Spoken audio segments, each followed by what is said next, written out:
लो जी मित्रों, मुबारक बहुतियां बहुतियां जित गए हैं माशाल्लाह। 3:40 दे कबूतर बैठा हुण ते पलटा के कर दिता साफ।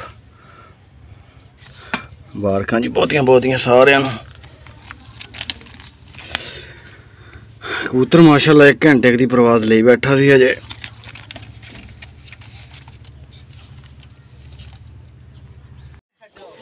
माशाल्लाह जी माशाल्लाह, बहुत अच्छा उड़िया कबूतर अज माशाल्लाह, बहुत अच्छा उड़िया ते पट्ठा आ 2 साला ते बहुत अच्छा उड़िया अज माशाल्लाह। कैरीबाजी सी माशाल्लाह, जित के ते 3 बज गए ते मेरी जिहड़ी यूट्यूब दी फैमिली है, मेरे सबसक्राइबर ने, मेरे वालों बहुत बहुत मुबारक उन्होंने ते जींदे वसदे रहो। अल्लाह पाक तुहानूं भी इंज तरक्कियां देवे ते कबूतर का भी कर लो शौक।